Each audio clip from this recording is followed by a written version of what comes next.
Sorry to shock y'all like that, but sometimes shocking gets people to move into the space that they really need to be in. So moving on. So this I want to show you. A lot of people think that, okay, if I eat all that stuff that's on that piece of paper that this girl just handed out to me, and I put some lotion potion in my hair, that I'm supposed to go from kinky to Puerto Rican straight here. Only way that's going to happen, only way that's going to happen is when it's chemically adjusted. So I have a chart here where I want to show to people that you cannot really change the curl pattern of your hair. There's no amount of food, there's no amount of lotions and potions that will change the hair follicle in your hair.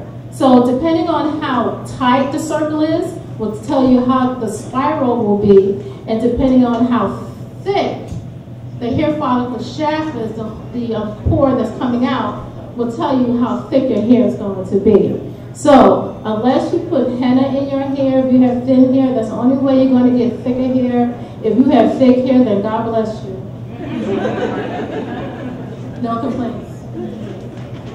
So what should we do in order for us to eat healthy? Because it is a magnifying effect. When you start eating healthy foods that support your body, you will start to see the manifestation coming out through your skin, through your hair, and through your nose. One thing I realize is that a lot of us is not in tune with what our bodies is doing. I know that from August to October, my hair starts to grow like crazy, my nails get stronger, and my skin becomes more supple. So I'm in tune with the season of autumn. And how about you? Do you know when your hair starts that rapid growth, when your nails get stronger, or when your skin starts to look a little bit more supple? You haven't done anything or changed anything about what you do. That's being in touch with nature, and that's something that all of us who are especially embracing this natural lifestyle, especially with our hair, that's something for you to think about. When you eat, your heaviest food should be in the afternoon around lunchtime. You don't want to eat heavy at night, because when you eat heavy at night, your digestion actually kicks in when you fall asleep, and your liver kicks in to finish digesting the food. So your best thing is to eat most of your proteins and any heavy meals during the afternoon for lunch, and save the evening for something lighter to eat.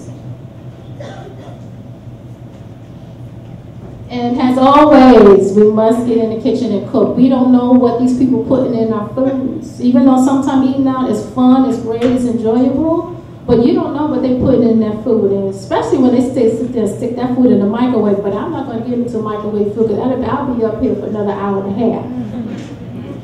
So make sure that you go in your home and you start cooking. I don't care if you go to Kroger's or wherever, HEB, and you grab some stir fry and you buy some chicken, you cut that up and you just stir fry it in the pot, make a pot of rice. That's food. And it's quick. So we must start cooking more for ourselves and our family, and your body will definitely benefit from that. Eat in a happy frame of mind. Don't be angry while you're eating. Some of us are mad because we're pissed off at our food. Don't be. And also, when you're in the kitchen cooking, be happy, because I tell you, your joyfulness will come through in the food. I remember I used to go to this restaurant in New York City. I'm from New York. And I could tell when the chef was having a bad day. That's how much I ate at that place. I could tell when the chef was having a bad day, because the food didn't taste right. And for your families and for yourself, you need to start cooking happy, and don't be mad at the world when you eat. So even if you're sitting there having for breakfast that bacon, eggs, and sausage sandwich, enjoy it.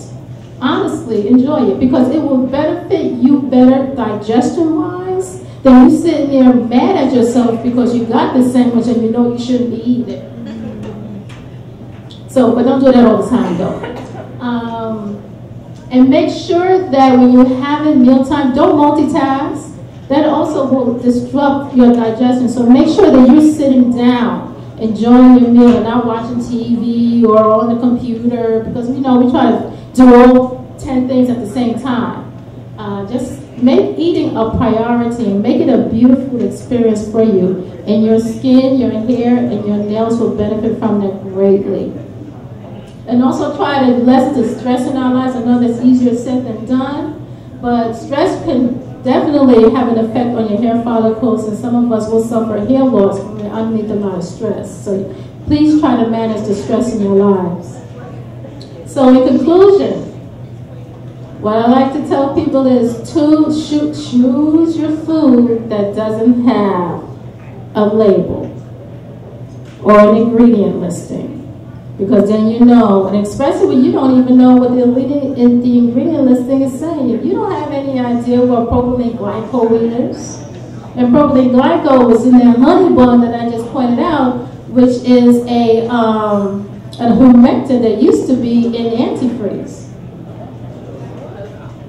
So just be careful what you're eating. Also read labels, and last thing, please get in the kitchen and cook up a good meal for yourself.